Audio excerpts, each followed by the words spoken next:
नमस्ते जस्तो तपाईँले दृश्यमा देख्नुभयो यो चाहिँ इन्डोनेसियाको घटना हो। अस्तिको दिन 27 अप्रिल 2026मा चाहिँ यो घटना घटेको हो। यसमा चाहिँ ट्राजिक एक्सिडेन्ट भएको छ ट्रेन। यसमा 14 जना मरेको छ भने 80 भन्दा धेरै घाइते भएको छ। इन्डोनेसियाको जार्काता भन्छ यो ठाउँको नाम चाहिँ। व्यक्ति र विश्व नै शोकमा डुबेको छ यस घटनाले, किनभने यो एकदमै ट्राजिक एकदमै ठुलो हादसा ट्रेन हादसा भएको छ। हामी प्रार्थना गरौँ कि जो पनि घटनामा घाइतेहरू भएका छन् उनीहरूको स्वास्थ्य लाभको कामना गरौँ। यो किन भएको भन्दाखेरि केआरएल कम्प्युटर रेललाई चाहिँ भीषण टक्कर दिएको थियो यो घटनामा चाहिँ। यो घटना नमस्ते नेपाली खबर फ्याक्समा तपाईँलाई धन्यवाद व्यक्त गर्न चाहन्छु र स्वागत छ।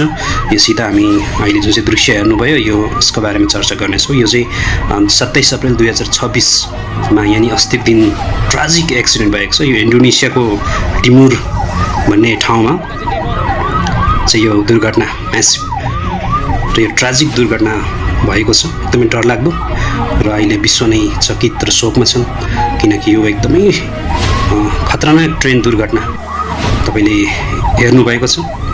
र यो किन भयो भन्दाखेरि इन्डोनेसिया रेलवे सुरक्षा प्रणालीले जानकारी दिएअनुसार चाहिँ एक्रब्रोमो अर्गेक नामको लामो दूरी तय गर्ने ट्रेन चाहिँ केआरएल कम्प्युटर सँग चाहिँ भीषण ठक्कर भएको थियो भने 14 जना चाहिँ डेड भएको छ, 14 जना चाहिँ मरिसकेको छ भने 80 भन्दा धेरै चाहिँ घाइते छ।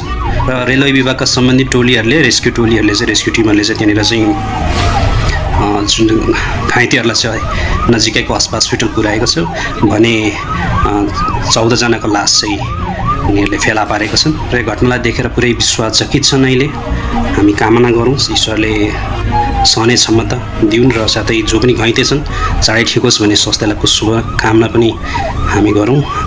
र हामी यो पनि प्रार्थना गरौँ कि हामी पनि टाढो टाढो जस्तै साउरी साधन रेल एरोप्लेन जुनै पनि हवाई यात्राहरू वा हामी रेलवे यात्राहरू गर्छौँ घरबाट निक्लिनुभन्दा अगाडि हामीले आस्था राख्ने ईश्वरमा प्रार्थना गरेर नै निक्लौँ, किनकि यो मेसिनरी कुरा हो, के हुन्छ थाहा हुँदैन कि म तपाईँलाई यसको बारेमा जानकारी दिउँ कि यो कहाँ भएको घटना हो। यो चाहिँ इन्डोनेसियाको टिमुर भन्ने चाहिँ स्टेसनमा भएको बेकासी टिमुर भन्छ यसलाई पुरै।